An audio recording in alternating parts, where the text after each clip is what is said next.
Thanks, Don.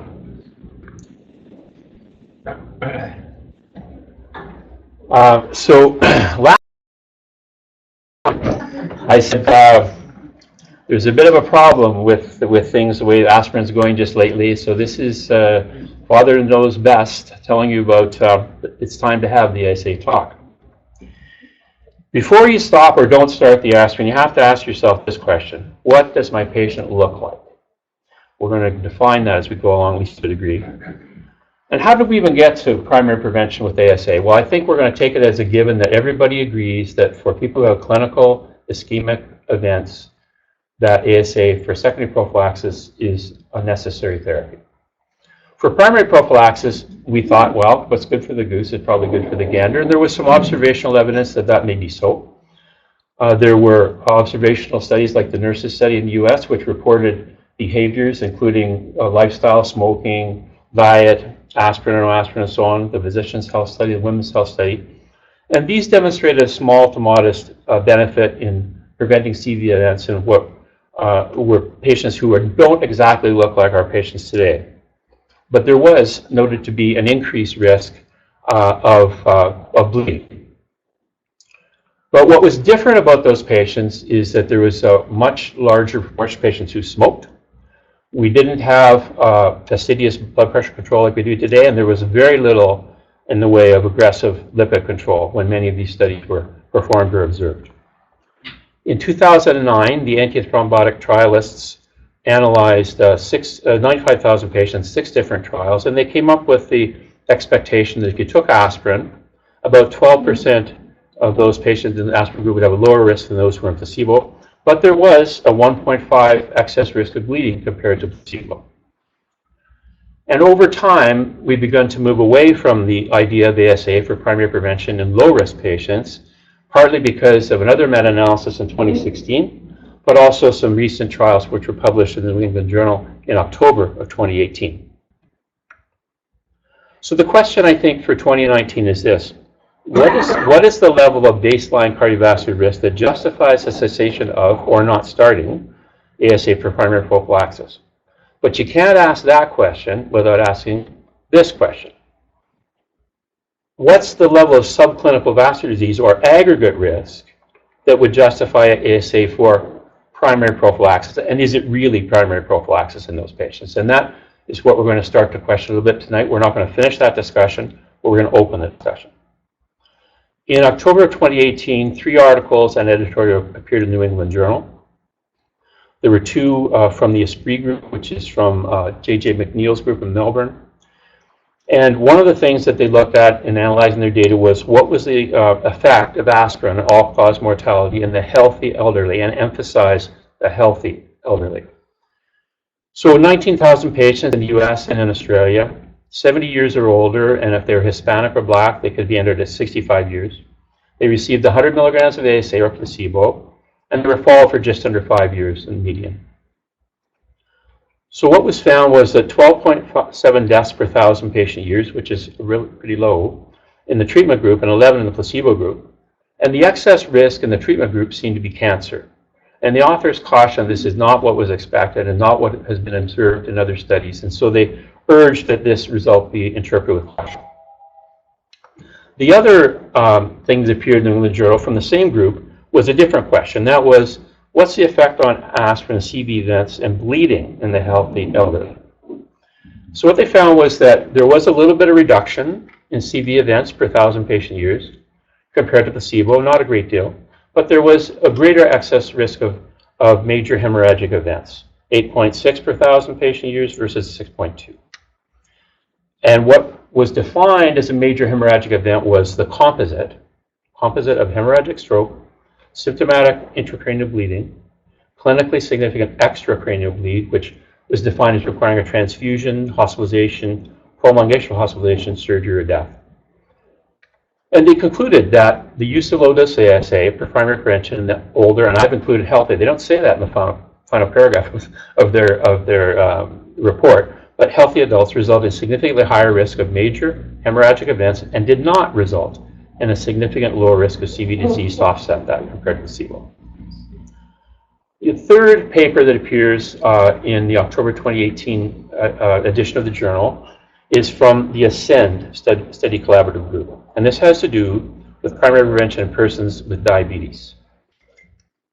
This was 15,000 patients, anybody age 40 or older, and they could have type 1 or type 2 diabetes.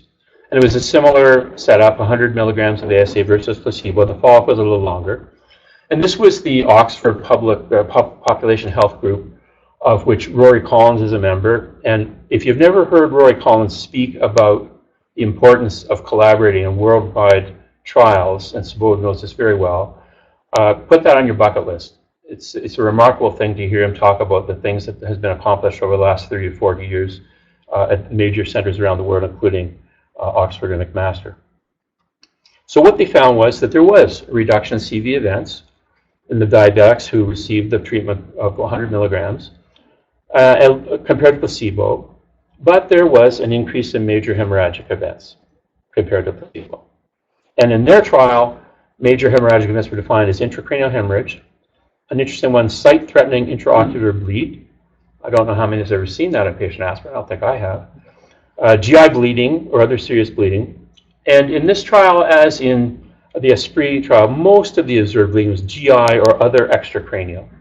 But there were, to be sure, there were some intracranial bleeds in the ASA patients, both in the placebo and in the treatment groups, but higher in the treatment group, although they were fewer compared to GI bleeds.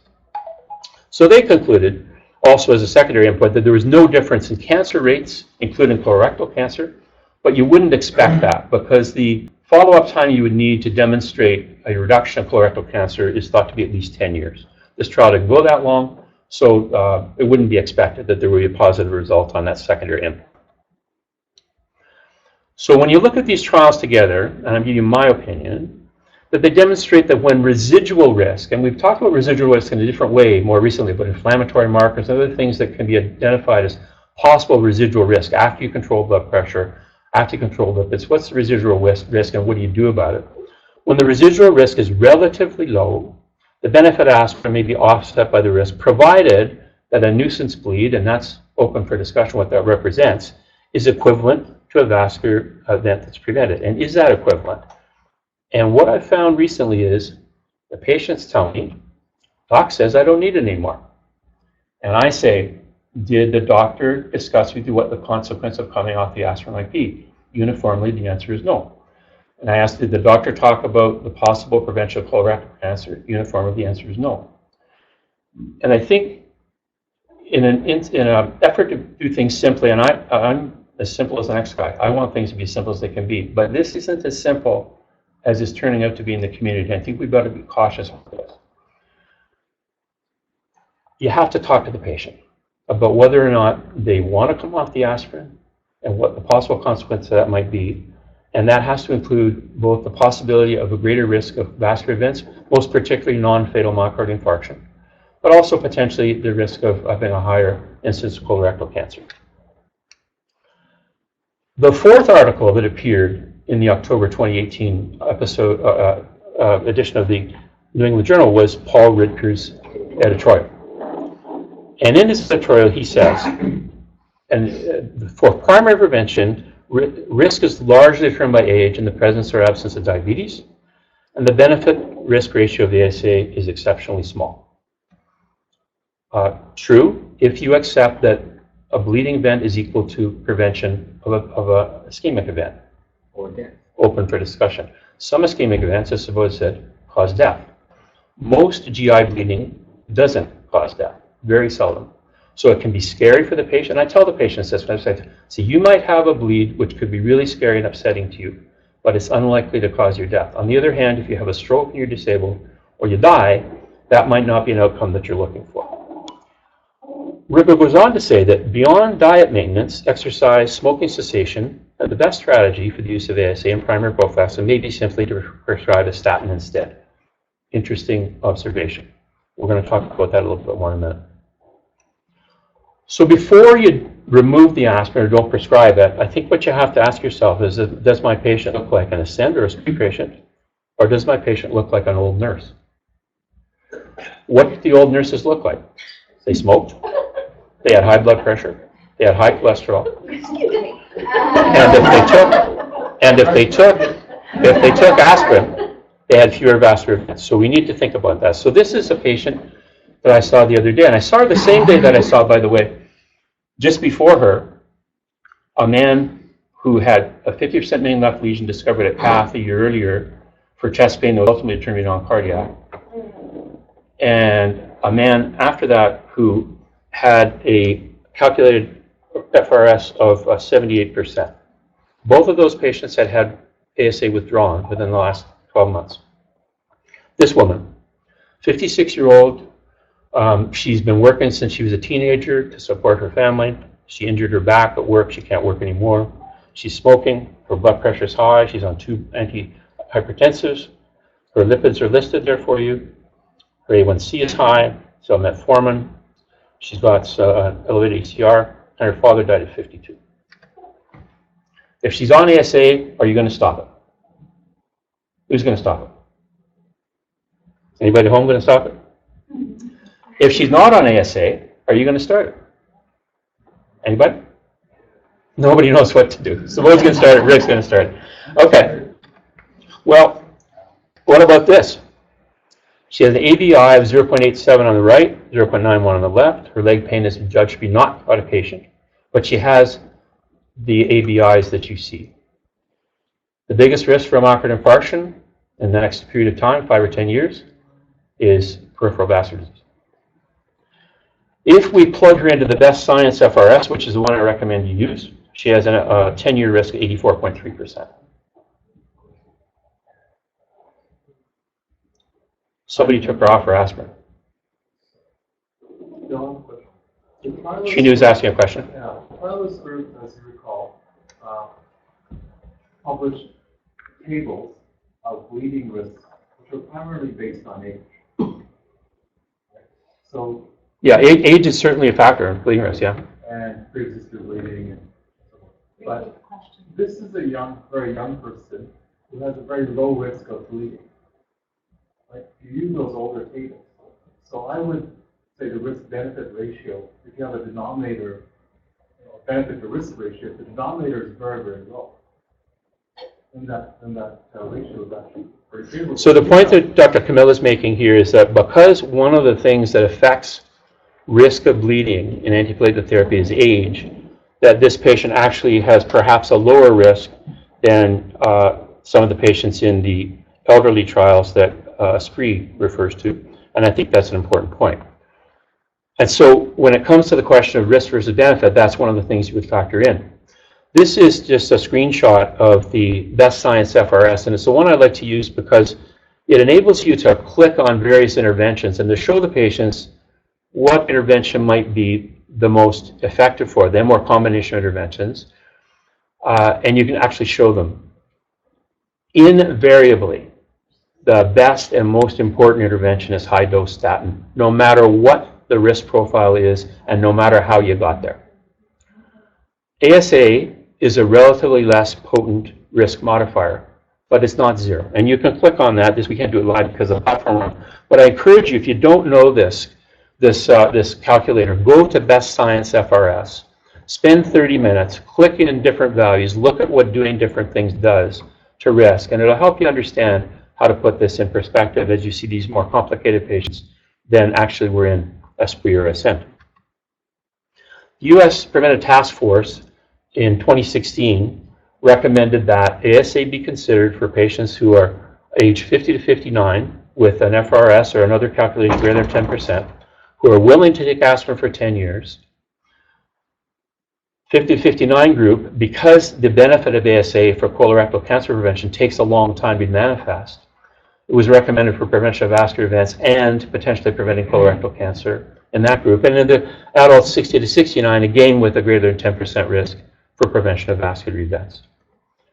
It is possible that this will be revised based on what's come out with ASCEND and SPRE, but that is actually a recommendation that you could think about, particularly when you have a patient who has more than average risks compared to the SPRE and ASCEND patient group.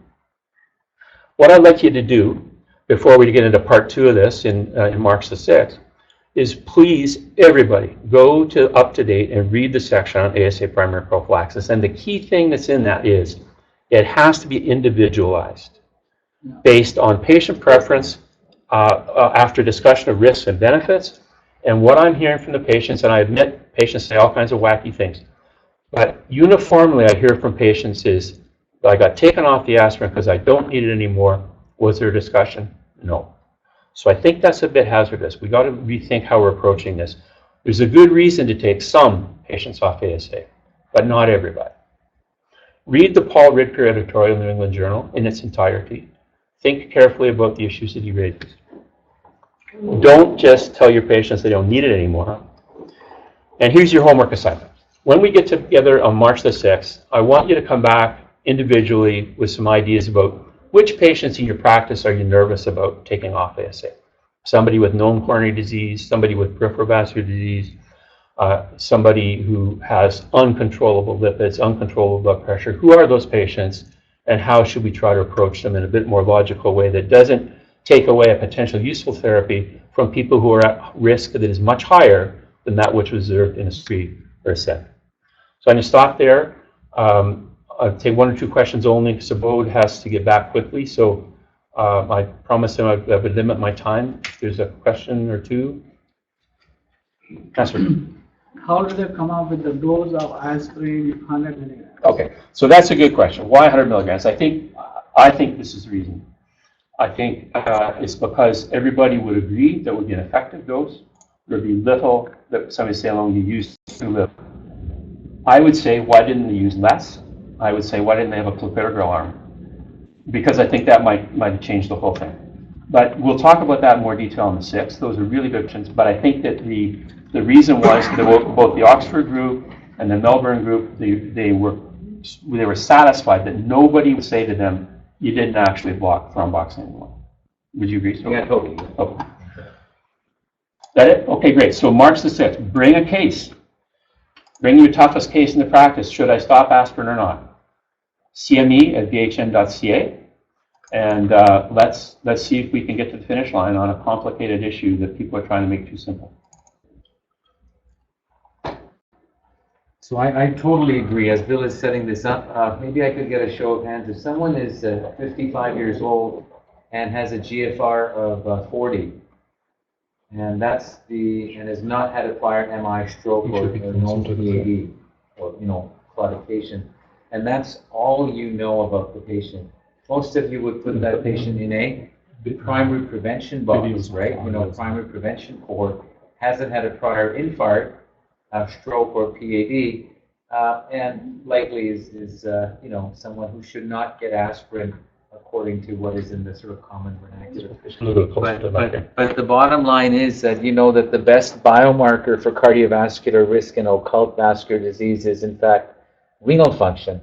And therefore this concept that Paul has introduced to primary prevention, secondary prevention as sort of the threshold for aspirin is a very slippery slope, because that you have to prove to me non-invasively that patient does not have a carotid plaque, that patient's ABI is normal, and that there's no subclinical atherosclerosis, to then tell me that he's truly devoid of any known sort of vascular disease. And I think that's where many of us are quite nervous. So if I call my wife right now and she doesn't know I'm here, and I said, listen, Bill, I'm standing next to Bill, could you just open up my pill box and tell everybody, what do I take every day in the morning? She's going to say, well, the small blue pill. The big one's for night. No. Okay, so on that note, let's get on to I'm going to introduce Dr. Verma, who kind of introduced himself here. He was asking, for those who didn't quite hear all, he was asking whether, if you had a patient with a reduced EGFR, if that would influence your thinking about whether or not primary prophylactic ASA should be selected. And he was advocating that the presence of reduced renal function is a serious, significant risk factor. So we're going to work on that again on March the 6th. Great. I get to introduce Subodh Verma about once every decade. Oh, goodness. Which keeps me going, because I'll have to live another 10 years to introduce you again. But when I was thinking about how to introduce Sabot tonight, I looked to see a message that Dawn had from him. And then I said, I got to get back on my call. And I thought, well, that pretty much sums it up. You know, he's driving to Peterborough. He's going to talk about SGLT2 inhibition, on which he's an expert. And then he's going to go back to Toronto and fix somebody's aorta or replace the valve. Hopefully not tonight. Well, maybe tonight. And it really exemplifies the remarkable career that Sabot has had. He's a scientist, he is a surgeon, he is a teacher, he's a thought leader, he's a researcher. He is, as Vince Chung said when we were talking about you just last week at another meeting, a Renaissance man. A Renaissance man in medicine like no other. I don't know how many surgeons in the world are also vascular biologists. I think you probably count on one hand. So whenever you get a chance to hear Sabot speak, I think it's a special treat, and it's a great honor and privilege to introduce. Thank you, So, Bill. I appreciate it. Thanks. Listen, I'm humbled by your comments, and as I walked into your beautiful office today, I remember about 10 years ago, my wife and I were here just soon after you had put the facility together, and we had a lovely lunch, I think, upstairs in your lunch room. And the admiration is mutual, the friendship is mutual. I think the fact that I'm here tonight is, you know, more to actually see Bill and of course all of you. But I'm delighted to be here and really very, very much value the friendship and collaboration that we've had with Bill for many years and for many of our colleagues. Turns out that I spent the entire day today with Paul Ritker, who we talked about.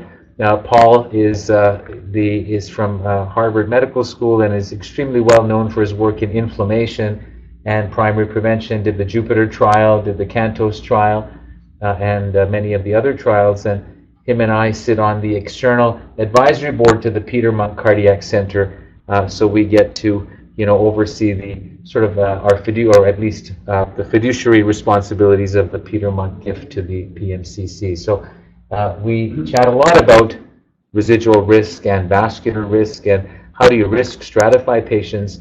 But what I had to sort of echo what Bill said.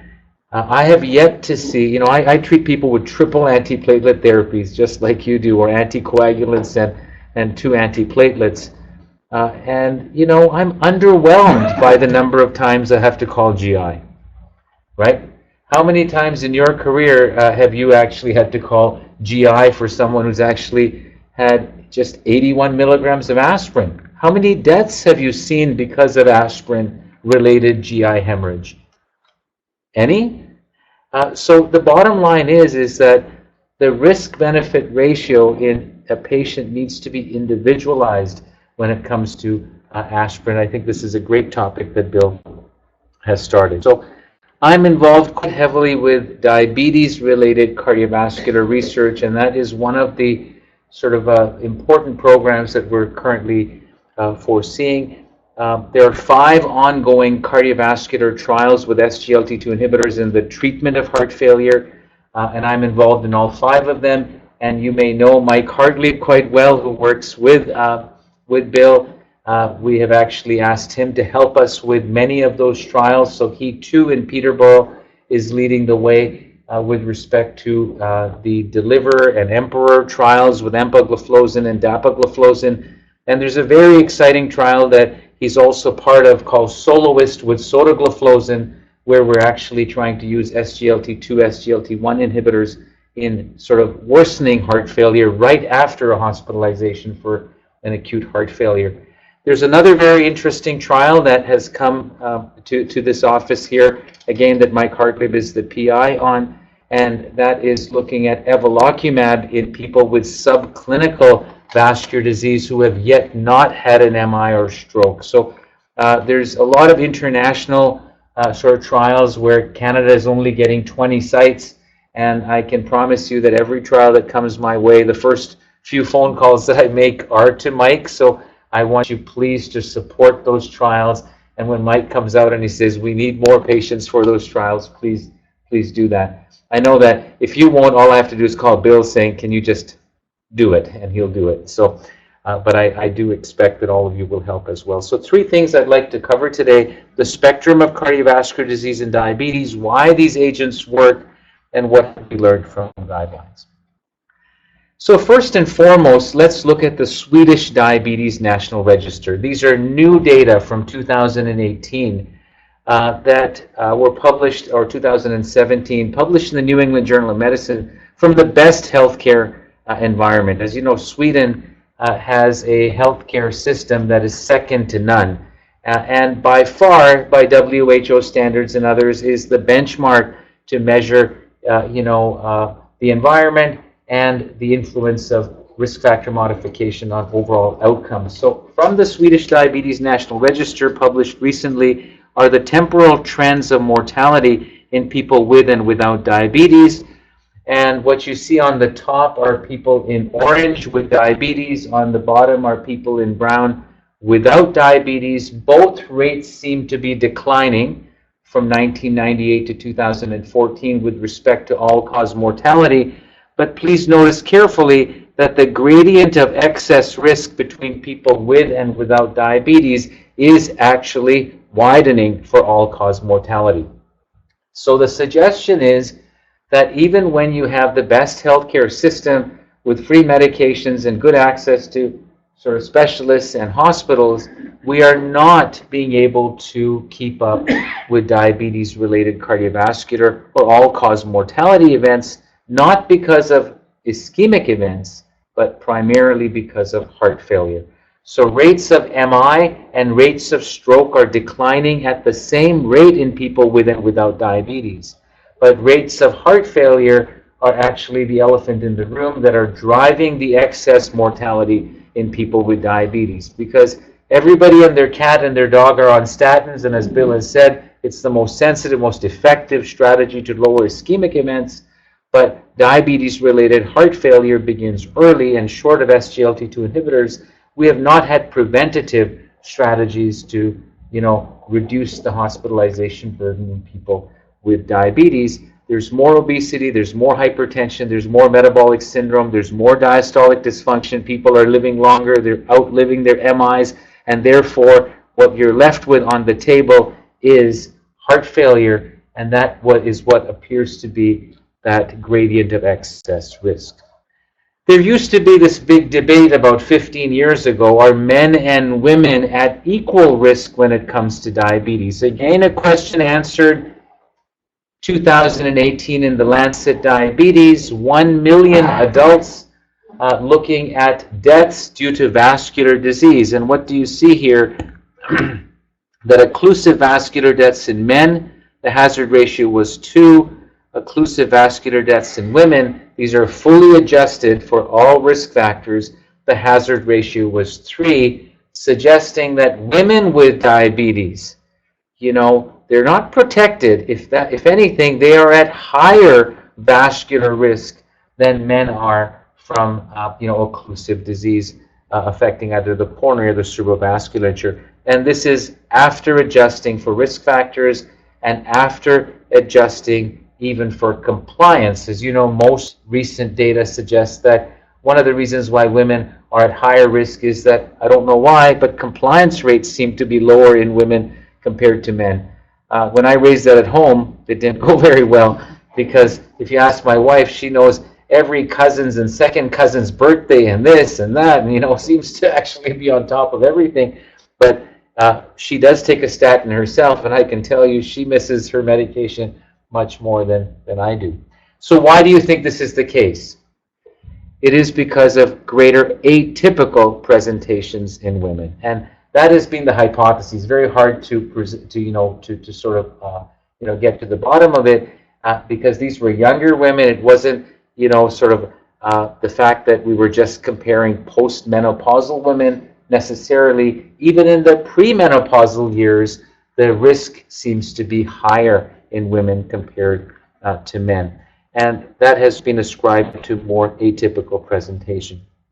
Now, I was involved in the LEADER trial, in the EMPA-REG trial, and the SUSTAIN-6 trial. So just last year from LEADER, we published the spectrum of risk in people with diabetes.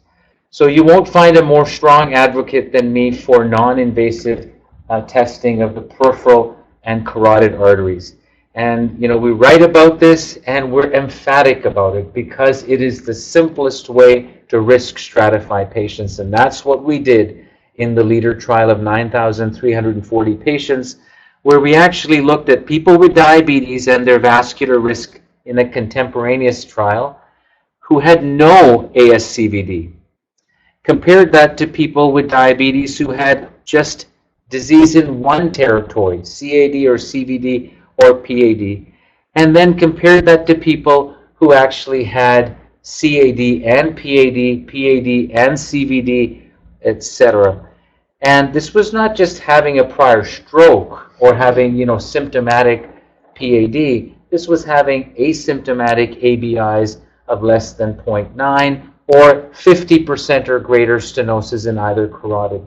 When you do that math, it speaks for itself, and that is that people with two territory atherosclerosis are at substantially higher, not double, more than double the risk of subsequent vascular events. And therefore, in people with diabetes, trying to evaluate if they have multi-territory disease is important. You'll be surprised last year, the largest analyses from the Oxford group suggest that the number one bed affected in diabetes is not the coronary circulation. It is in fact the peripheral circulation. So what we've been taught that smokers see a PAD more than any other group actually does not appear to be the case. People with diabetes get more peripheral arterial disease than they do coronary disease or cerebrovascular disease. So, I'm not sure how aggressive you are in Peterborough, how much access you have, but if you're worried, an ultrasound probe never killed anybody, but the value that provides to your patient in terms of risk stratification cannot be overemphasized. Now, why do we want to prevent the first event? Because when people with diabetes eventually have an MI, the TIMI group has nicely shown that their 1-year mortality is substantially higher. Whether you have a STEMI or a non-STEMI, in orange are the effects of diabetes in the setting of a recent MI on 1-year death. I think this is pretty self-explanatory. You have a substantially higher mortality in that setting. So the core slide, I think, for today's discussion is this one here, that diabetes, it affects the pipes, the pumps, and the filter. And that's the title of the editorial that I wrote after Declare in the Lancet. And I'm going to share that with you as well. But you have to think of it that way. The pipes, the pumps, and the filter. We only think about the pipes in diabetes. The diabetes causes atherosclerosis through this left-sided relationship. The diabetes in orange leads to vascular events, and vascular events lead to CV death. But what about the right-sided relationship here? That diabetes directly affects the muscle and the myocyte and causes diastolic dysfunction much more so than it causes atherosclerosis. There's a lot more people who go to the cath lab with LV-EDPs of 30 or 25 than those that come back that have coronary disease. And we actually have pretty good treatments for atherosclerosis, as we've talked about. We don't have great treatments for heart failure. The pathophysiology is different for heart failure than vascular disease in many patients with diabetes and occurs independent of whether or not you have vascular disease. And anti-hyperglycemic agents in many cases are safe for one and unsafe for the other. Or, an example, rosiglitazone is, potentially safe for atherosclerosis. That's debatable too, but clearly increases heart failure. Saxagliptin or Onglyza, safe for MACE events, increases heart failure. And epidemiologically, one is going down and the other one is actually on the rise.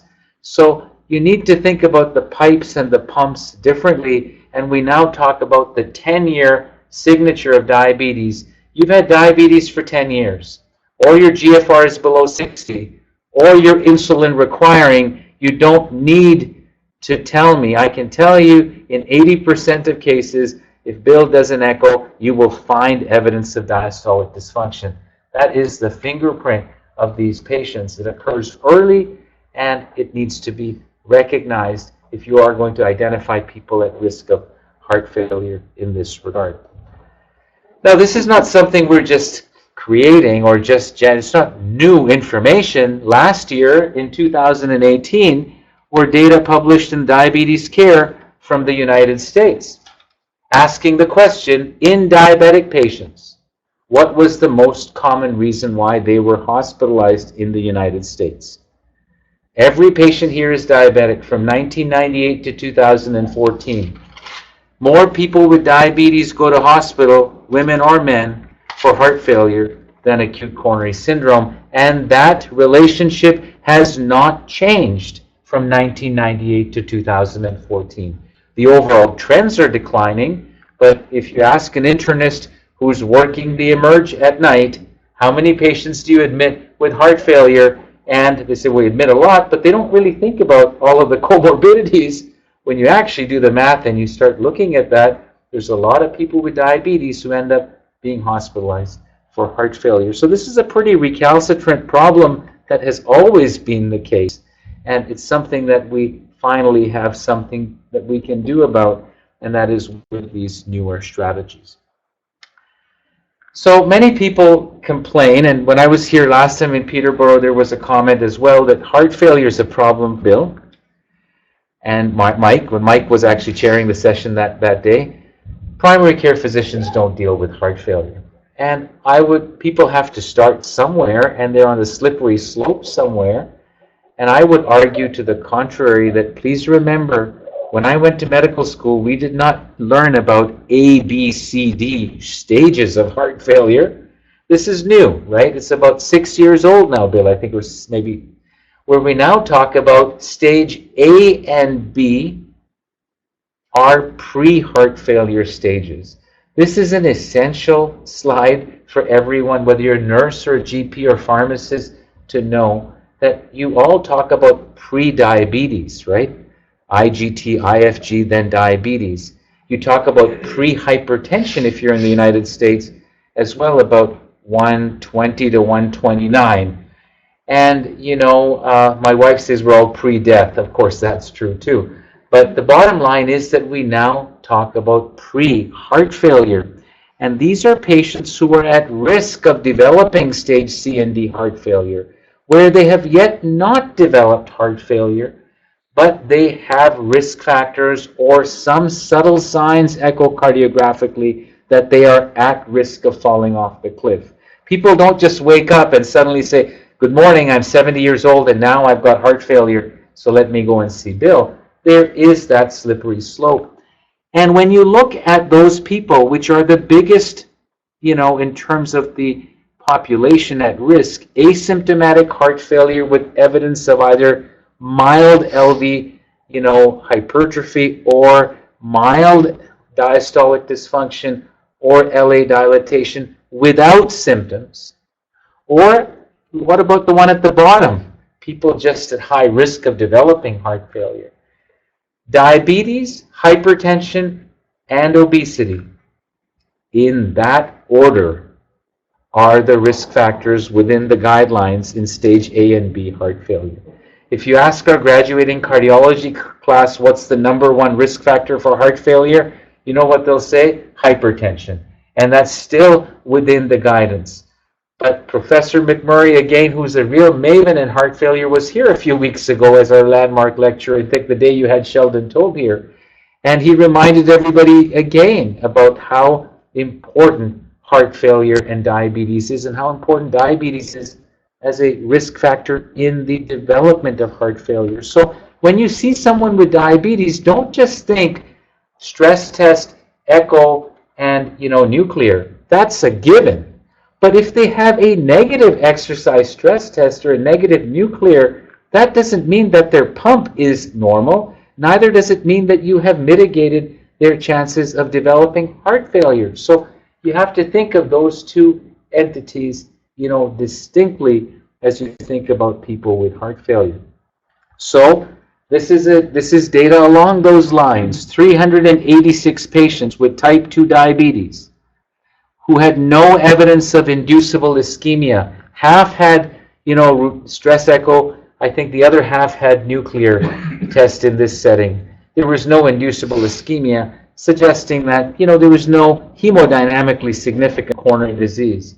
And then they were subjected to echo, MR, or BNP, etc., to look for occult disease. What do you find?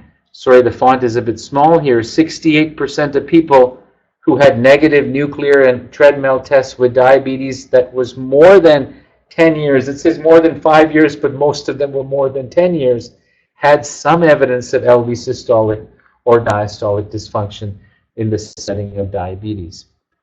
Diabetes leads to both types of heart failure, but mostly this is the most predominant one is HFpEF.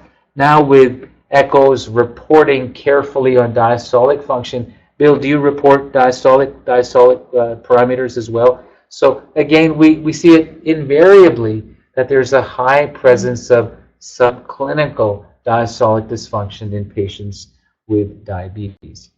So people ask, should every diabetic patient get an echo? And in a public purse, you wonder whether that can be justified or not. If I wear my scientist and academic hat, of course.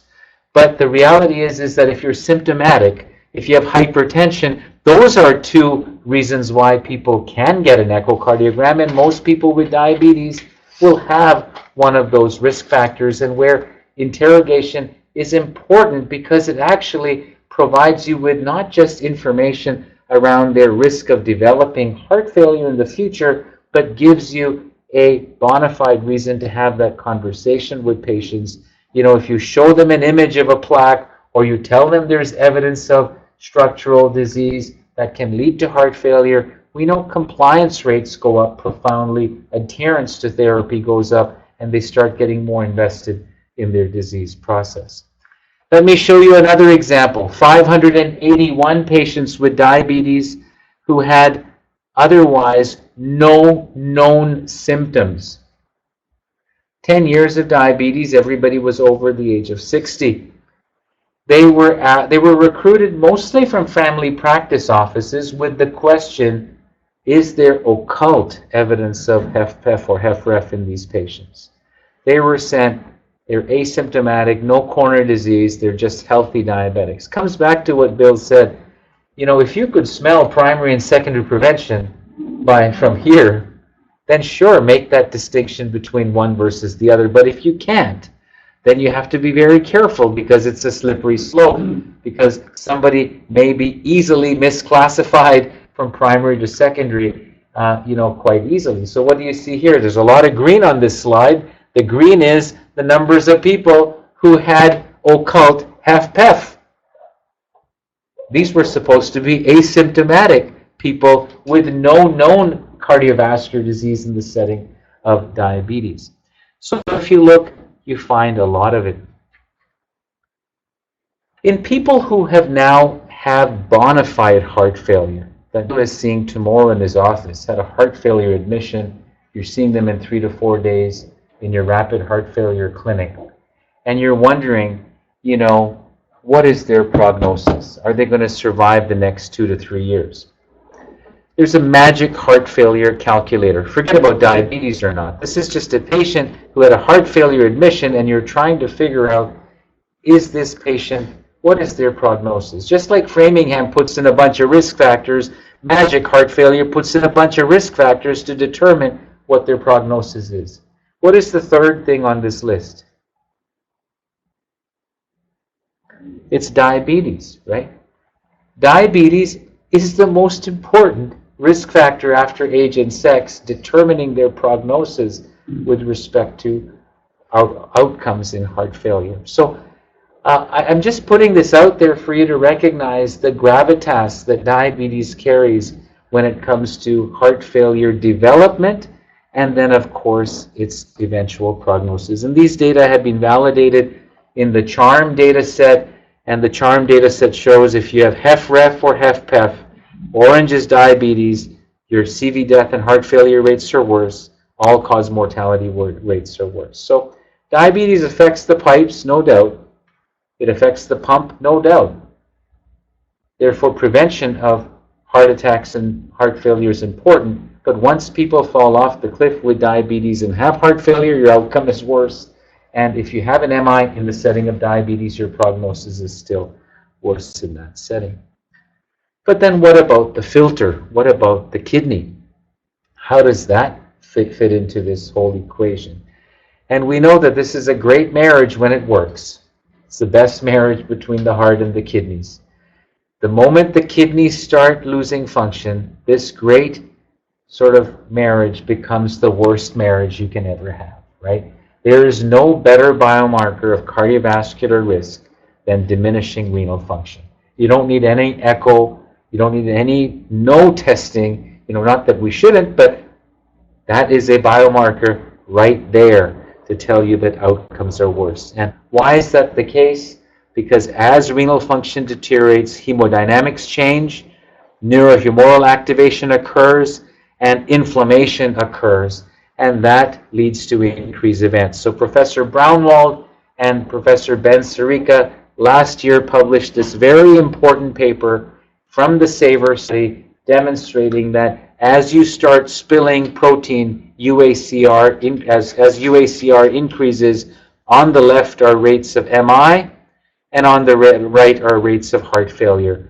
Pipe and pump complications go up markedly, with heart failure actually having a much bigger step up with respect to worsening renal function.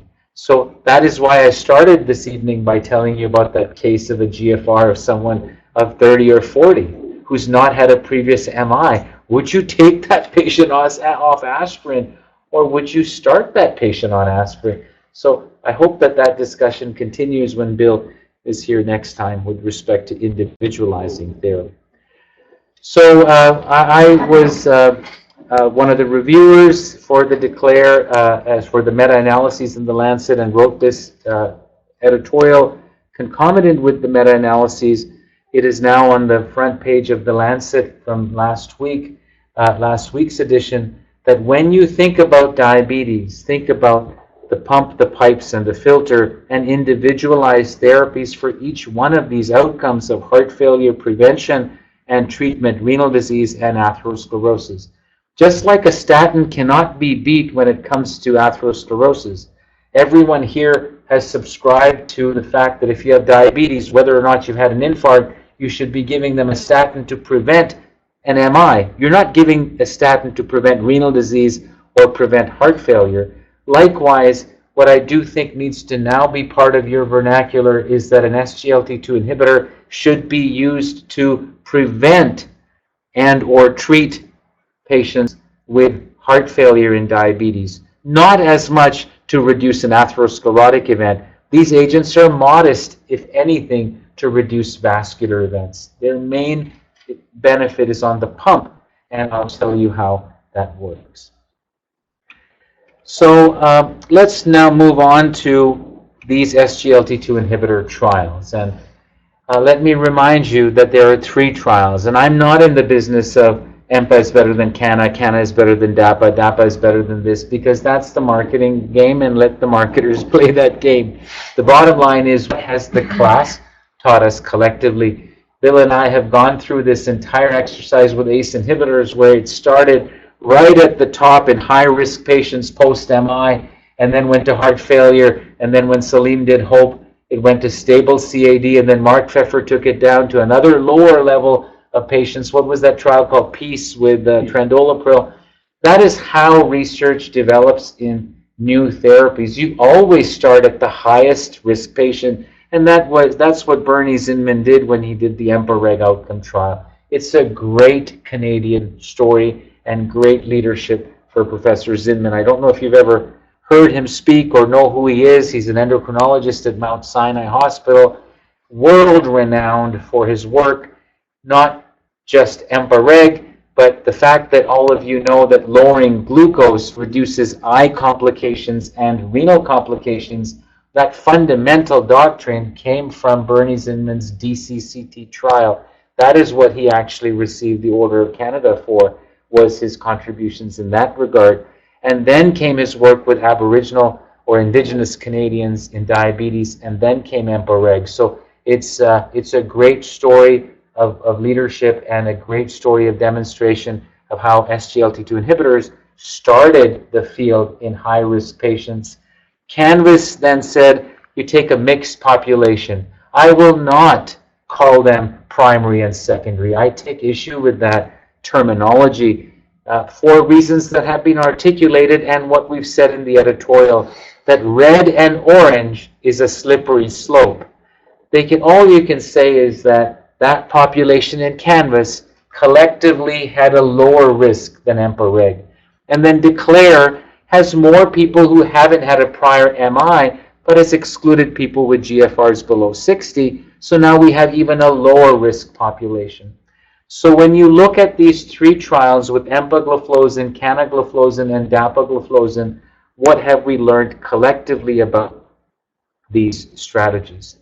So first and foremost, when it comes to the PIPEs or atherosclerotic events, EMPA-REG, Canvas, and Declare demonstrate that across a spectrum of risk from 24 to 43, almost a doubling of risk in EMPA-REG compared to Declare, you see that the effects of these agents are modest to reduce vascular events, MI or strokes or CV death collectively, or MACE events, 11%, but consistent.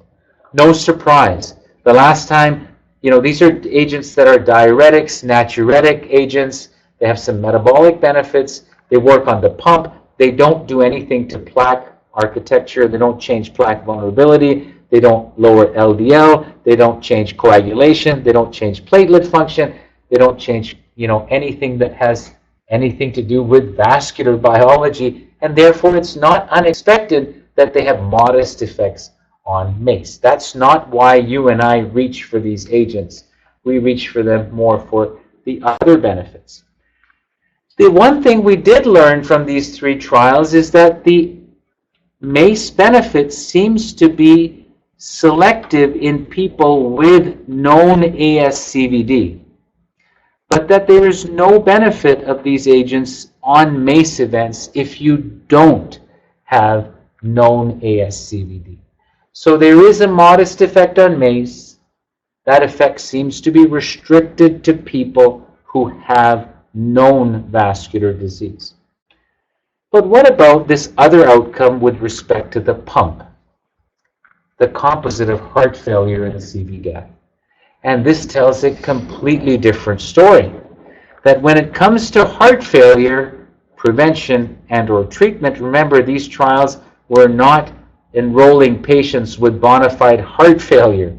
Those trials are the ones that are ongoing on top of ACE, Entresto, MRA, etc. These are people with diabetes where very few of them have a history of heart failure to begin with, 5 to 10%. You now see, irrespective of whether you call people primary or secondary, the heart failure prevention signal is seen consistently across every group. So that again begs the question that this artificial line between primary and secondary does not do justice to heart failure outcomes in people with diabetes who are treated with an SGLT2 inhibitor. And then what about the renal outcomes? The renal outcomes show about a 40-50% reduction in renal protection, again, irrespective of whether people are in primary or secondary prevention. So this is the figure that I think helps synthesize all three trials nicely. Again, it's from the editorial, and it actually reminds people that if you want to force yourself to think about the world as people with, yellow and blue, or red and blue, or primary or secondary, I think you have to remember that when it comes to SGLT2 inhibitors, there is no ceiling and there is no floor with respect to two outcomes, and that is the renal outcome and the heart failure outcome. These benefits transcend the artificial primary and secondary prevention distinction, and therefore usher in a new day in people with diabetes to say, do you have diabetes? Yes? Then why should you not be treated with an SGLT2 inhibitor to prevent renal disease or prevent heart failure? You know, being South Asian, I'm at high risk of developing diabetes. Do I really, when I develop diabetes, want to wait for Bill to say your GFR Subodh is now 55, let's start an SGLT2 inhibitor? Or, you know, your LV function is grade 2, or you've got da-da-da, let's start it. You want to catch the horse way ahead. And therefore, the renal protective and heart failure benefits that are seen in primary and secondary prevention across all patients with diabetes now ask the question, is this the most important foundational therapy after metformin? But then what about MACE events?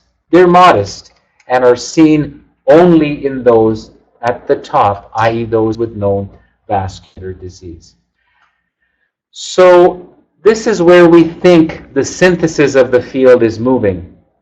AMPA-REG outcome that Professor Bernie Zinman helped us with suggests that SGLT2 inhibitors should be used in people with atherosclerotic vascular disease. Then the ADA and CD and EASD have recently said that if people have heart failure and CKD, you should use these agents anyway. And now we actually have data to suggest that if you have no atherosclerotic disease, but you just have diabetes, just have heart failure, don't have heart failure, don't have CKD, these are also appropriate therapies in this regard. So what about the benefits of these therapies in the real world? Many people argue that, you know, these are difficult trials. People in trials don't represent what happens in the trenches. You know, physicians get reimbursement to recruit into trials. Patients are motivated. Drugs are free. That's, you know, compliance is 100%. You never lose anybody to follow up. What kind of a study is this? This doesn't really apply to my practice. So there have been real-world analyses comparing SGLT2 inhibitors like empagliflozin and Emprise to a DPP4 inhibitor, where 85% of the people are free of known cardiovascular disease. And you can see here Kaplan-Meier curves that are totally similar to what we've seen in the clinical trial. Profound 44% reduction versus a DPP4 inhibitor in heart failure. The signature of SGLT2 inhibitors is not MACE reduction. It is heart failure prevention and or treatment, and it is renal protection. And I hope to be back next year after we report the results of DAPA heart failure. Again, that's a trial that Mike is involved in, where 60% of people do not have diabetes. And we are using these agents in the treatment of heart failure where diabetes is not a requirement. So we'll see if that actually emerges to be the case.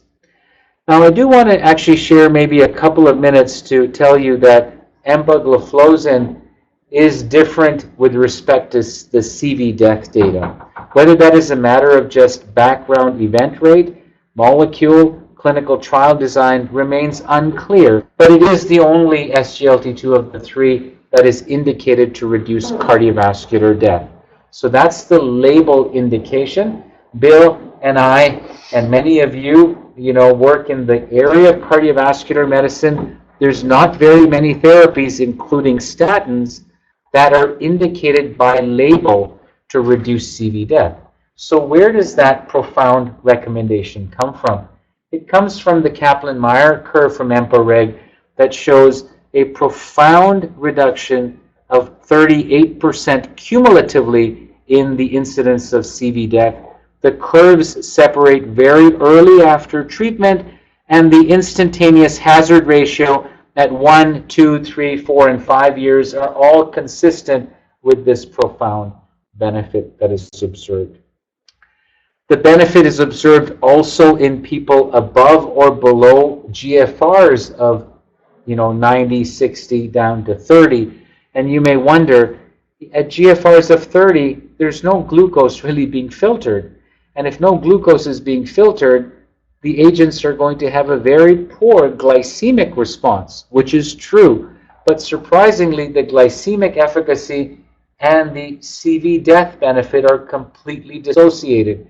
That's why the current label and Diabetes Canada guidelines say down to a GFR of 30, you use these agents not for A1C reduction, but for cardiovascular protection. And empagliflozin carries that label down to a GFR of 30 for that purpose. There's many ways of lowering glucose, right? There's not many ways of reducing death. Now, this is shown in this slide here. As you can see, no heterogeneity depending on the baseline GFR or the baseline level of risk as shown here.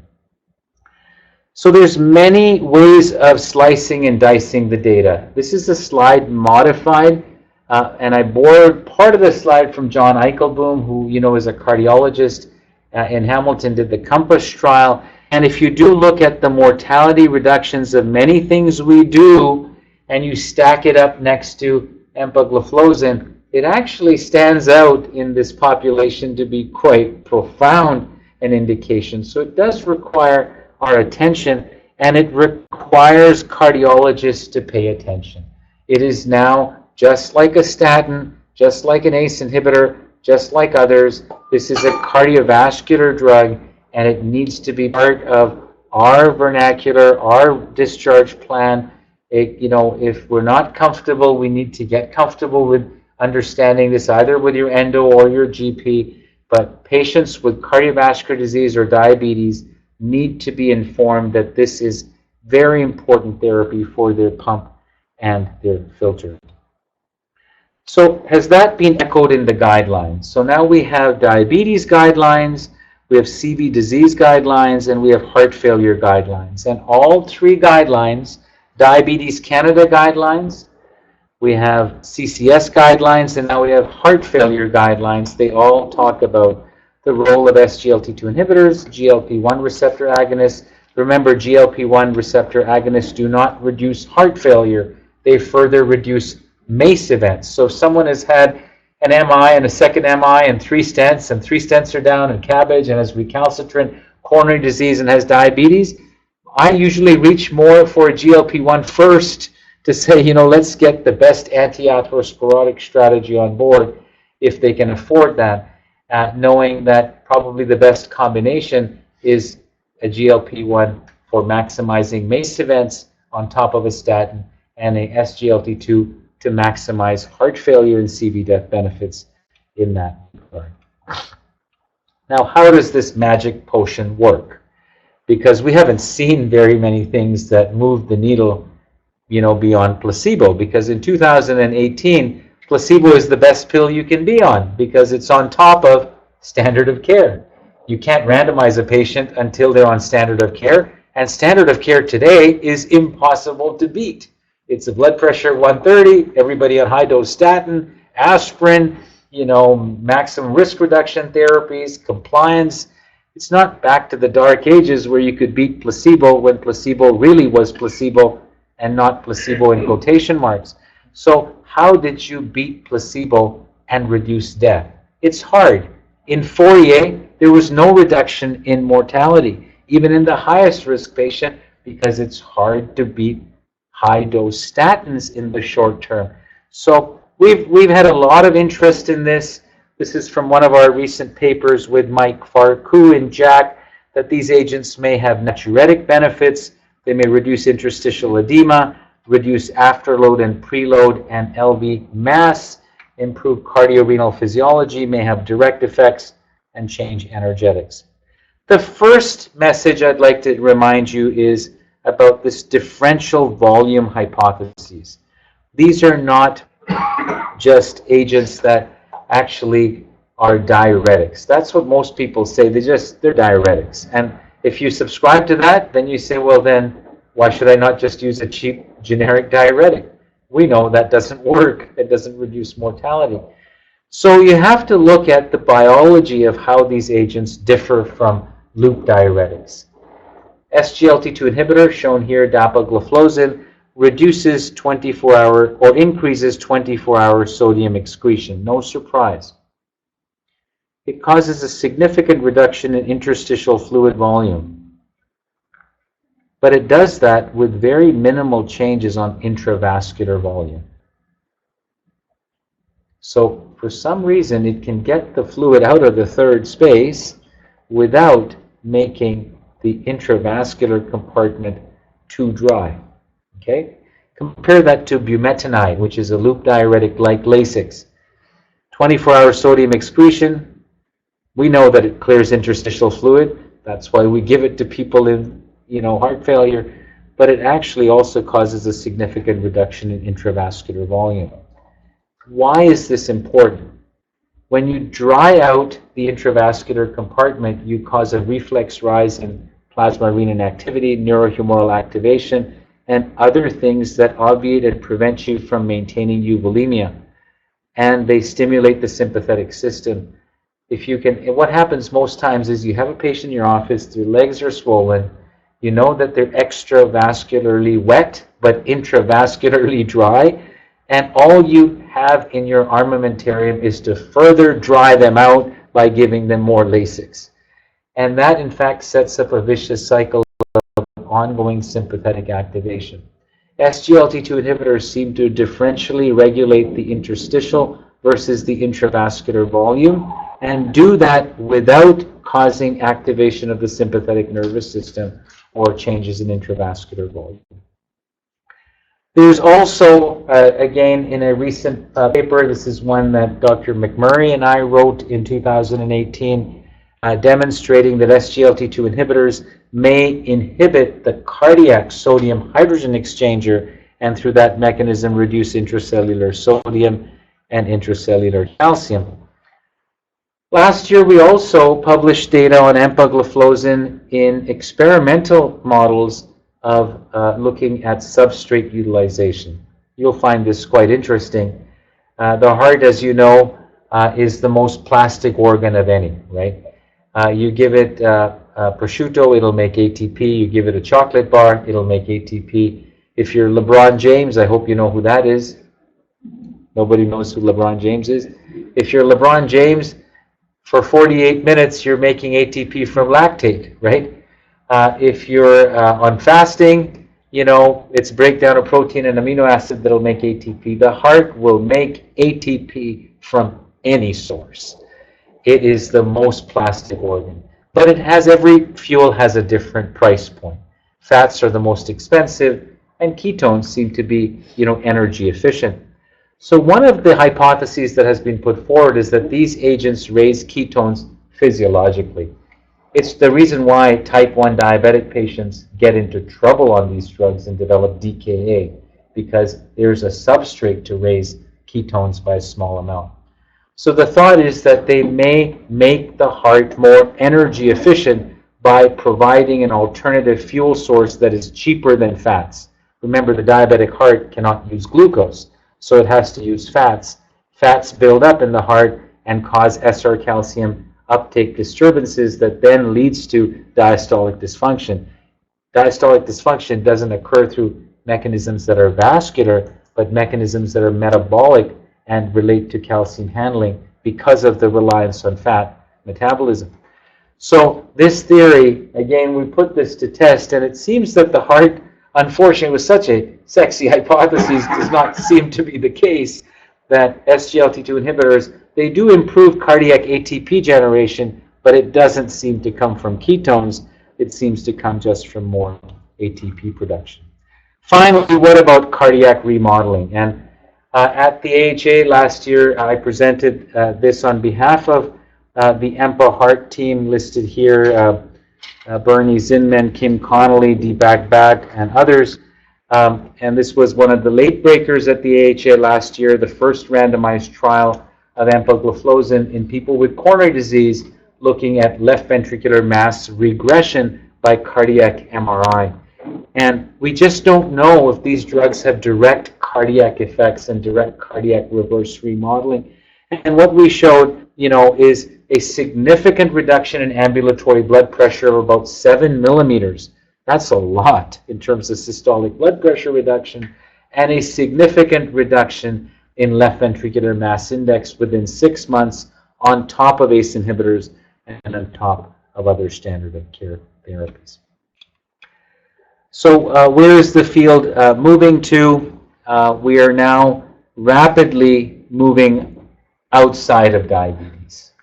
We sort of say we're diabetic, the answer for SGLT2 has now been proven, but now we need to see, does this heart failure prevention signal translate into a treatment signal in people with bona fide heart failure on top of, someone has heart failure and you're seeing in your office, what do you give them? An ACE inhibitor or a beta blocker, MRA or aldactone, maybe Entresto versus the ACE inhibitor. Then you go down the path of whether they should get a device or not. So, usual heart failure therapy. I know Jonathan Howlett was here recently. So, we want to see if part of that algorithm is an SGLT2 inhibitor, whether or not you have diabetes. And therefore, patients are optimally treated with ACE, beta blocker, and Entresto, have to have class 2 to 3 symptoms, and must have a high BNP that is centrally adjudicated. They're then randomized to receive EMPA or placebo. There's 2 trials, one with reduced ejection fraction, one with preserved ejection fraction. As I mentioned, people with or without diabetes, about 50-50 split being enrolled. This is not the only trials. There's 2 DAPA trials, Deliver, again, that is being done here. It's with dapagliflozin in preserved ejection fraction patients. DAPA-HF, which is the first trial that will report most likely at the AHA this year or potentially at the ACC next year, in patients with or without diabetes. 60% of our patients in DAPA-HF do not have diabetes. And then Soloist is a trial that we need a lot of help with within the region here. This is a trial of sotagliflozin in worsening heart failure in patients who have just had a recent hospitalization for heart failure. The only difference in Soloist is that they have to have diabetes. All of the other trials do not require patients to have diabetes. So the key take-home messages are as follows. Diabetes affects the pipe, pumps, and filter. There's a lot of biology behind why they may be effective, and I think this ushers in really a new way of thinking about diabetes, but also the hope and optimism that these drugs may be used in the treatment of heart failure and in the treatment of renal disease, even in those people who don't have diabetes. So I'll summarize by this cartoon. Diabetes affects the heart, the pump and the pipes and the filter, and SGLT2 inhibitors certainly offer treatment strategies for both of these therapies. So to end where Bill started today's lecture, the primary and second prevention. So when I went to medical school, it was just this blue spectrum. That these are your risk factors, and when you develop an MI, that's your secondary prevention patient. But what about the other 2 spectra that are on top? The heart failure and the renal continuum. If someone has a GFR of 30, ask a nephrologist what they think. Is it primary or secondary? He says he's got established renal disease. He's secondary prevention. And then you say, well, he hasn't had an MI. He's primary prevention. You can't do that. It actually gets you into trouble. A 50-year-old patient of Bill's who's had a single LED stent, who has a normal LV function, who's not had a prior MI, is at substantially lower risk than a 70-year-old patient who has a GFR of 30, who has no known coronary disease. So how do you actually put them on this map? And therefore, you have to individualize risk assessments in those patients and try to actually come up with where they fit in. So EMPA-REG Canvas and Declare ushered in mostly part of the prevention story, and Emperor DAPA Heart Failure Deliver will remind us more about the treatment at the end of the spectrum. But I do urge all of you, we need to treat early. We need to prevent disease. We don't want to be treating manifest disease, both financially and from a patient perspective, and therefore embracing these therapies earlier is the way to go in diabetes. So with that, Bill, I'm going to end, and I'm happy to take any questions that you might have. Thanks.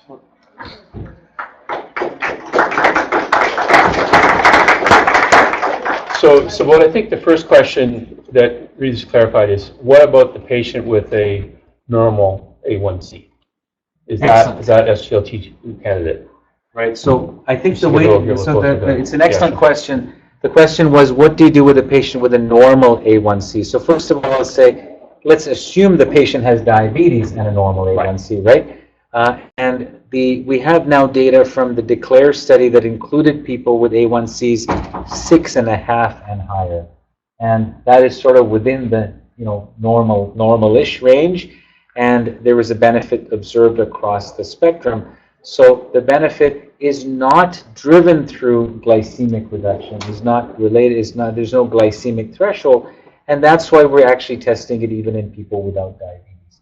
So if you have a patient with diabetes who has an A1C of 6.8 and has known vascular disease, they should get empagliflozin and or dapagliflozin or canagliflozin. Of course, the guidelines currently say empagliflozin, and canagliflozin. I think that will change once DECLARE is incorporated within the current guidance.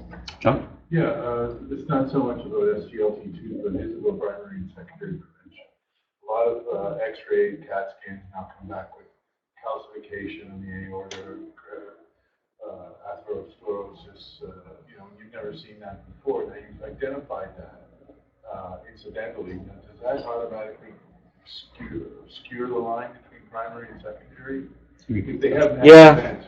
No, great question. So for me, so the question is, if you do a CT scan or an X-ray, or sometimes you are surprised, and more times than not, to find either calcium in the arteries or the aorta, or sometimes people get CTAs that actually show this disease.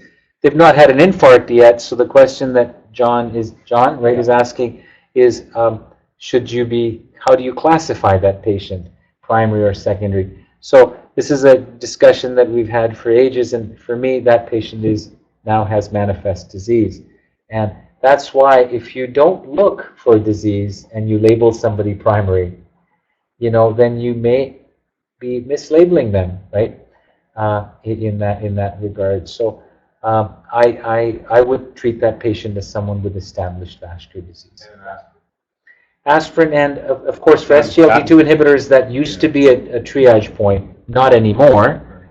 But there are some therapies that we do need to think about. Like I would not give low dose rivaroxaban to a primary prevention patient unless at high vascular risk, because there's a downside to it that's quite substantial, which is the bleeding risk. So I think the distinction is valuable and should not be thrown away for certain therapies, but it makes more sense more across the vascular continuum, not so much around the heart failure and the renal continuum. But maybe, Bill, you could tell me, what is the lay of the land with respect to access to carotid stent, the carotid screening, or Yeah. So Sabah is asking about the access to carotid studies. It's quite good. We, for a period of time, we were doing it here. We ran out of manpower, but the vascular lab half a block down the street, they're readily available. They do lots of them. They're readily available.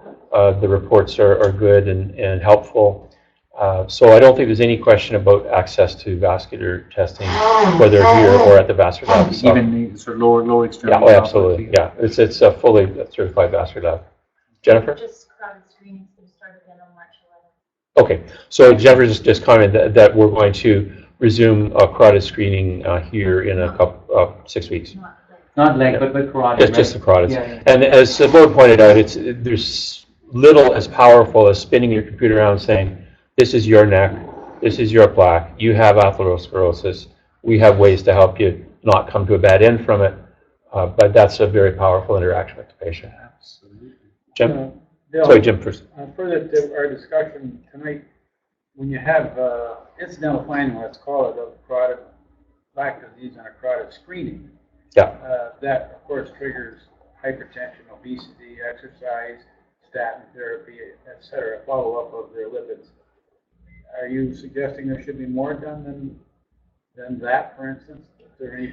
So I'll just comment, Jim, that when Dr. Matanghi comes in April, he's going to show us the data of the correlation between various carotid findings and vascular events. So what our practice is that if there is plaque disease, we treat with statin, Yeah. usually with ACRB, ordinary with ASA unless there's a reason not to. And we also assess for myocardial ischemia because it's a systemic disorder. So I think that's the important thing is that the systemic disorder nature of it. The carotid happens to be a convenient place to look. It's it's accurate, it's reproducible, And it's prognostically unbeatable. Right? Yeah. The data is just irrefutable. And You're on? I got to run. Okay. I'm They're not waiting very for sure, someone in the OR. So, When I'm not yet, I don't want to operate tonight. all right, thanks, folks.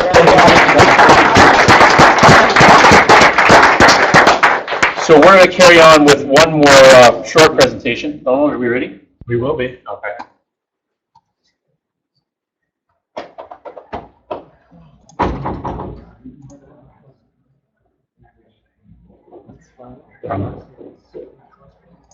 Could you not get bottled water? I'll show you in a second.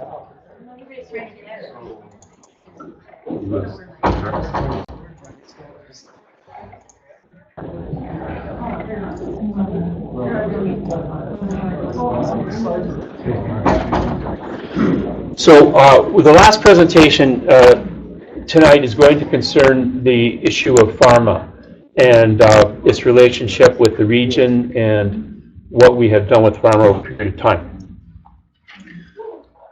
This came up a couple of weeks ago when Sheldon Tobe was here, and he made a statement that I didn't know about, and that got Jim's thinking as well, that they're not allowed to teach certain guidelines in Canada to medical students because pharma may have participated in some way in the formulation of guidelines, and consequently they're teaching guidelines from the UK, where the guidelines are all a consequence of a government-funded agency.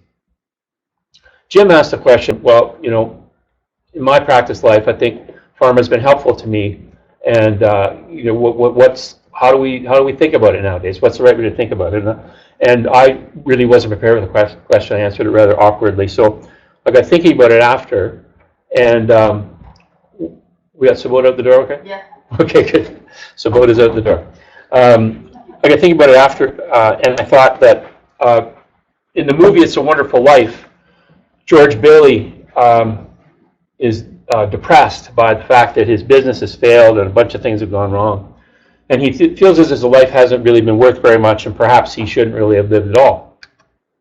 So his guardian angel, Clarence Oddbody, explains to George that if George hadn't been who he was and where he was, that a lot of things would have happened differently in the world, including the survival of George's brother and including prevention of a little girl getting a bad prescription from the drunk pharmacist.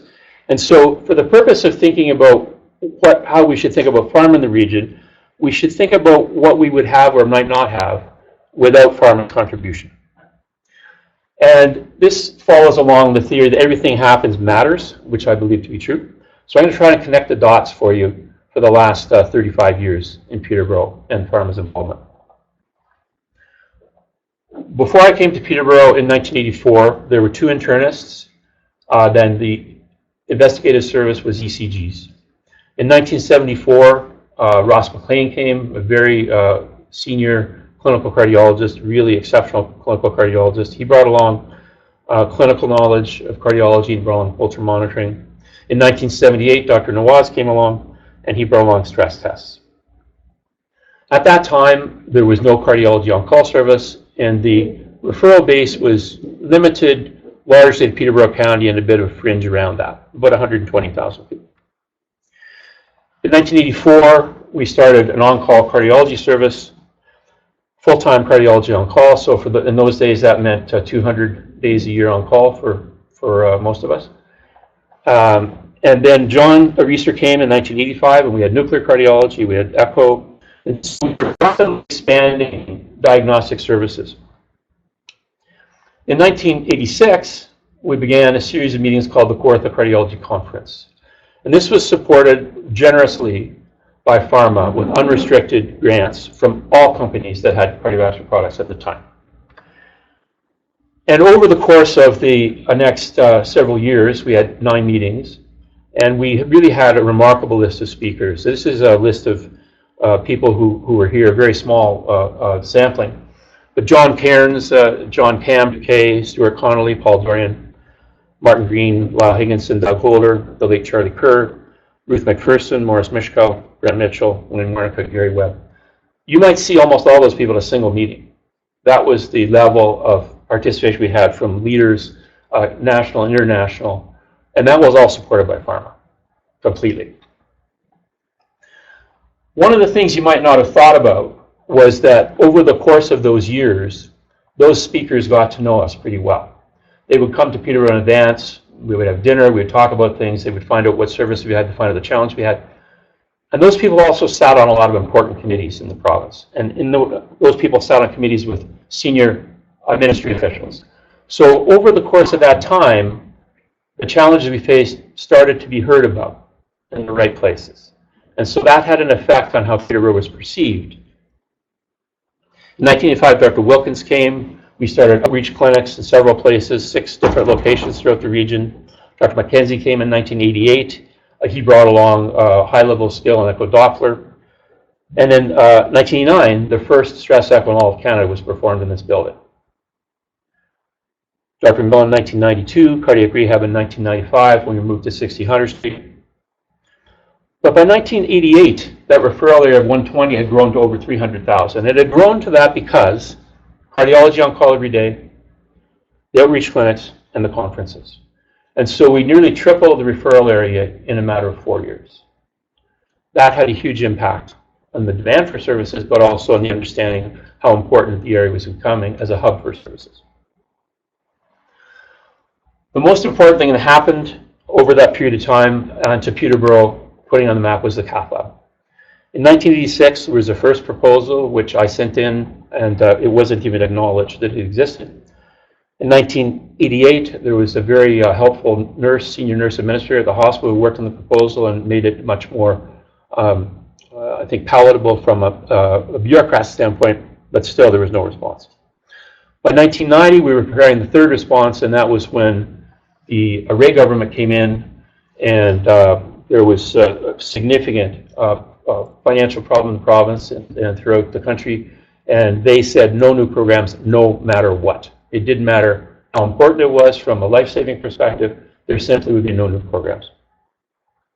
We started working on another proposal in 1995. The hospital was disinterested, didn't want to be involved in it. In 1996, spurred on by some of the changes that had occurred politically, we started what turned out to be the last proposal. The Restructuring Commission, which had been put together by the Harris government, came out flatly opposed to Peterborough having a cath lab, and that did not deter us. At that time, on my own personal waiting list for cardiac catheterization, 3 to 4 people were dying every month. So that's 40 to 50 people a year. The average wait time was 12 to 18 months for cardiac catheterization, and Hardy will remember this well. Many patients would be referred for cardiac catheterization. There would be assigned a date. They would drive to Kingston or Ottawa or somewhere, and they would arrive there at 6 in the morning, and they would be told that we're so sorry, somebody's coming overnight to our emergency room, and you've been bumped. And this would happen to patients 3, 4, 5 times. And some of those patients, of course, would die in that process. I went to meet with David Naylor at that point, who then was the CEO of the Institute for Clinical and Evaluative Science, who I knew quite well. He was familiar with the challenges we had in Peterborough, and I basically went to him to try and get advice on how can we possibly turn this thing around. It's really dangerous for the people. Patients are dying. And he gave me a bit of advice, which I think was the turning point. He said, you know, Bill, one day you're just going to be a bug on the big windshield of life. If you want to get this done, don't keep doing it yourself. You need to involve a whole bunch more people. You need to get the community involved. And so we did. And the community involvement started with a meeting that we had at 60 Hunter with various local politicians and business leaders. And out of that, 2 people emerged, in my mind, as the heroes of this whole story. And they're Dave Smith, who's a realtor, and Linda Huitong, a lawyer. And they put their work and practices on hold for the next 18 months or so. And they went about a charitable foundation. And remember, this is when the hospital doesn't even want this program. Started a charitable foundation. And the first contribution to that charitable foundation was $400,000 from pharma. Not a company that sold catheters, not a company that sold devices, not a company that had anything directly to do with a cardiac catheterization lab, but a company that I was able to persuade recognized there was a huge need and an opportunity to do something be really important. What company was that with? That the agreement was actually Chenu that would remain Confidential. confidential, and I have not disclosed that in 23 years. David Smith and Linda Huitong went about and over 200 presentations throughout the area, from church groups to Lions clubs to you name it, and over the course of about 18 months raised almost $2 million, and finally at the end a little bit topped up to just be over $2 million. This is the most important thing that happened in the last 35 years that I've been here. And the reason it's important is because it did involve the community broadly, and people became aware of the issues around access to advanced cardiac care. So even if you weren't a sick person, even if you didn't have somebody in your family with heart disease, if you were a member of the Rotary or the Lions Club, or if you were the Shriners, or if you were a church group, everybody knew about it. And so donations, large and small, poured in over that period of time. And on December 12th, 1998, Chris Hodgson, who was member of Provincial Parliament for Victoria and also the chairman of the Management Board, announced that Peterborough had been awarded a cardiac catheterization lab. And in January 2000, that's Chris at the opening of the cath lab at the hospital. When the cath lab was secured, I turned my attention to something else. I thought that it was important that we leverage the success of the campaign by keeping things in the eye of the public about vascular health in general. So we formed the Peterborough Regional Vascular Health Network, which is a not-for-profit corporation. It has very minimal operating costs. They're really limited only to our accounting and to the annual general meeting, for which board members other than me get a small token honoraria. And all the program items that have flown through that flow through the practice, my practice, so that the board of directors, it has no risk. So there are no employees of the Vascular Health Network. There's no worry about potential for some sort of mishap clinically that would come back on the directors, and so people were willing to participate in that level. The directors have included Bob Hayes, Merv Stone, and Bob Henderson, all of whom have retired from that position now, and the current directors are Mark Siegel, Don Spink, Mark Azzacardi, and recently Darren Gilmore joining us from Halliburton. We're looking for 2 more directors, so if anybody interested in that, we'd be very happy to talk to you. It involves a 3-hour per year commitment, plus being on the phone once in a while. And so we approach pharma through the Regional Vascular Health Network, a not-for-profit corporation. We approach pharma, we ask for unrestricted grants for public education, physician education, and disease finding. And a number of companies contributed very generously in that period of time for this purpose. So we began the public campaign various ways. Billboards. This is a billboard on Lansdowne Street. This is an ad in the newspaper. For our demographic, if you get yourself a big honking truck and trailer, they will come. And that served us very well over a number of years until unfortunately it burned down in 2015. And over the course of the program, close to 30,000 people had their blood pressures checked in various venues all across the province. About 1,000 people had their lipids done. We sponsored the half marathon. We brought in about 200 family doctors for a full day of education around vascular disease, and Hardy and others remember this. It was very well received, and a lot of people said it was the most important educational event they'd had in their practice lives. Not in the back. And that involved all kinds of things, ranging from a trip to the pacemaker clinic, learning about the various investigations, including nuclear, a trip to the cath lab, a trip to the vascular lab, and some people even liked the song. Doug McIntosh liked the song. The trailer was all over the place. Festivals, we set up in malls, we set up in various locations, and did this work over a number of years. This work was all supported by pharma. None of this would have happened without pharma. None of it at all would have happened without pharma.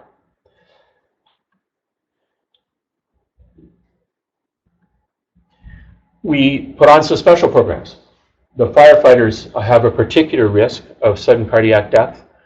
The most common cause of death amongst firefighters, if you exclude September 11th, 2001, the most common cause of death amongst firefighters the last 100 years is myocardial infarction. From the time the bell rings until the time the truck goes back to the station, most common cause of death is heart attack. So we put up on a special program for them, special screening. We brought Marty Green in from Ottawa to give special talks about this with them. We screened thousands of people for their carotids, some of it in doctor's offices, waiting rooms. And I can tell you this, if you can screen people outside the dog show at the Royal Winter Fair, you can screen people anywhere for carotid disease. And we found lots of disease. This was a guy walking through the mall. Asymptomatic, young guy. We started a program that encouraged other diagnostic facilities to report what's called the VHN alert. And so you would get reports from vascular lab or other places that had a little yellow sticky on it that just encourage you to think about vascular disease as a systemic entity requiring systemic treatment. So what do we have after all this in 2019? We have a chest pain clinic, we have a TI clinic, we have a heart failure clinic. We have rapid access atrial fibrillation clinics, and they see between 15 and 35 new patients every day. They walk in the door here. We never know until we get here at 8 o'clock in the morning how many are coming, and sometimes we don't know till the end of the day how many actually came. But that's what happens every day. We would never have been able to establish any of those clinics without pharma. We have a VROC clinic, which is an offshoot of a program that Shanu is involved heavily with called CVD-PMI, and it was initially in some family physicians' offices as well here. We've carried it on here, renamed VROC, Vascular Risk Optimization. We have cardiac rehab since 1995 in the region. We have a cath lab. We have PCI, and we have code STEMI. When those people pour through the doors every morning, a team of nurses is ready to meet with them. And I had the conversation with Sabot earlier. You got to have the capacity because you don't know what the demand is going to be on any given day. But you have to have the capacity if you're going to put on your program, which says we're going to see your patients within 24 hours. So that means it's expensive. And so pharma helped us with that over time. They weren't able to sustain that throughout, so other sources had to be found, but they were important contributors. We have some other projects, like with the 500 project. That refers to going into areas where there are patients who are on waiting lists to get family doctors and providing a vascular workup, vascular care for them. We're optimizing glycemic control in a practice to the north that's underserviced, and we have this educational series in 2019. So without pharma, what would we have or what wouldn't we have over the 35 years? Would we have had the Kawartha Cardiology Conference? We would not. Would we have had the influence of those speakers at the ministry? We would not. Would we have had the cath lab? Maybe not.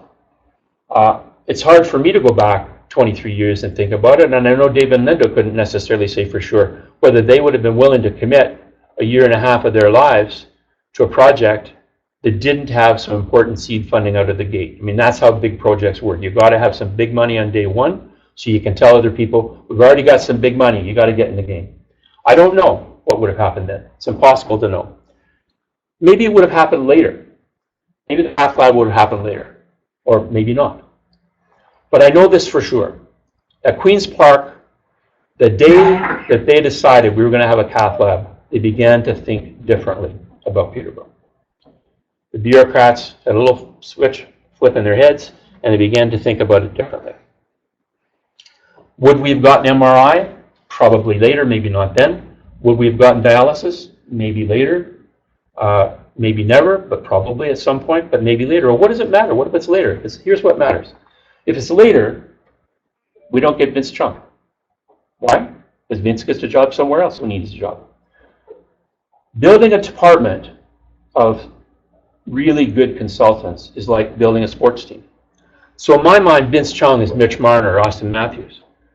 He starts the team that John Tavares wants to join.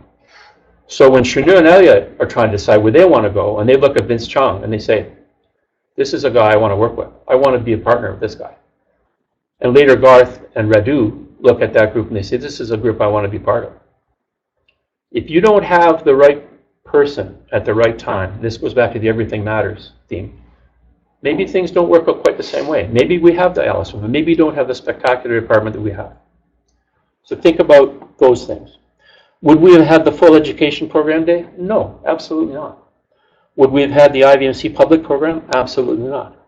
Would we have the IVMC clinics? Not then. We might have got them eventually somehow, but we wouldn't have had them then. Cardiac rehab, we've had that? Yes, we would have had that. That was a program that I committed to and I paid for. Would we have had this educational series? Yes. I committed to pay for this program. I asked some pharma to join us. Some have, some haven't. So whatever's left over, we'll use for another project another time. But it was going to happen with or without pharma. But what I liked about pharma on this one, more than anything else almost, is that the companies that came in, Bayer, Servier, and DI, they came out even knowing what the whole program was going to be. They didn't insist on knowing what we were going to do, how we were going to do it. They just thought it was a good idea. And to me, that's the best way to work with pharma. So what do we have after these years? We have the best access to integrated vascular care in Canada, bar none. No one disputes that. There are many people, including John Pan, who's been everywhere on the planet, who thinks it's probably the best in the world. And we wouldn't have that if we didn't have the work with pharma. The best model, I believe, is this. Unrestricted grants that are arm's length, no influence on the program, no selection of speakers, and no direct attribution. And that's what this series is. So we're doing this as a demonstration project. We're doing it in the hope that we can provide high-level speakers locally for those who can make it with the least environmental impact on going somewhere for a meeting, and everybody else can join us via webinar. So let's see where it leads. I don't know what's going to come of it in the end, but that's what we're trying to achieve. If we didn't have pharma, would we have found this woman? 247 over 152. That's a BP true. You can't input data to a BP true except from the cough. This is in the mall. Imagine this, 100 feet from the food court and lunch at the Magic Walk. 247 for 152. Do we find this guy? No. Without pharma, this guy wouldn't have been found. And we don't find this guy. So these are patients who became aware of vascular health by coming upon us in various situations. And when they had a carotid screen or when their blood pressure was taken, they were found to have life-threatening disease. So I got to go back one, Don. Can I go page up? It's too hard. Are you able to achieve that? So Jim, this is the answer to your question. When it comes to vascular care in Peterborough, it is a wonderful life. We have been really fortunate. We don't know for sure what would have happened if pharma didn't participate. We don't know what we might have had or might have lost, but it's prudent to recognize and to be thankful that everything they have done to help us here does matter. So that's my answer to your question. 2 weeks late, that's my answer. Gee whiz, well, it was worth waiting for. Anybody have a comment or a question? So just a reminder, we're going to take a little break here for February. We're back March the 6th. March the 6th is going to be atrial fibrillation, silent atrial fibrillation day. We're also going to pick up on part 2 of our aspirin in the primary/secondary prophylaxis world. And please feel free to send your cases in to me at vhn.ca. Bring a case with you. The cases you're having trouble trying to decide whether to keep them on aspirin or started or not. And anything else you have in mind that you want to talk about. We still have 60 minutes uncommitted for the rest of the series, so that's 15 minutes for each of the last 4. So if you have an idea, a concern, or some clinical thing you want us to address, please feel free to write it on in, and we will try to provide that content for you. Hardy? All I can say is anecdotal count is not data, but having finished working ER for 37 years, the number of people with coronary disease and non-standard meds has dropped off dramatically in those 37 years. Yeah, and I think that reflects, it's an interesting point because it reflects Hardy's just made the observation that, in addition to his family practice, he's been a regular physician in the emergency room, and he's noticed the acuity of the presentations has gone down. There's still some, of course, but the burden the burden of severe vascular disease has been reduced, and it's reduced because we got better at reducing lipids. We got better at blood pressure.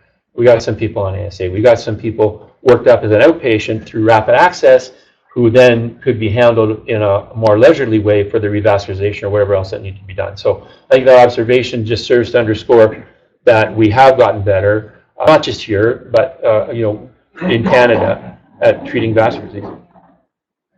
Don, are there any questions? There are not. Okay, so there's no questions from the web, and there's no questions left in the room, so we'll thank everybody for coming, and we'll see you March the 6th.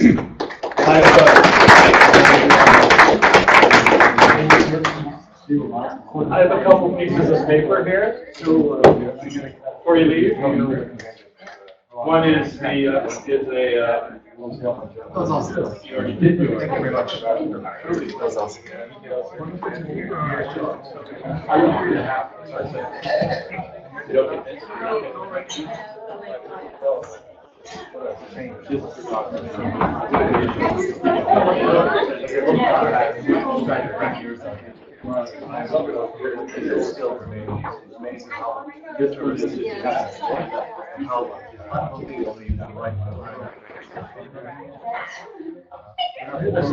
It's been a long time since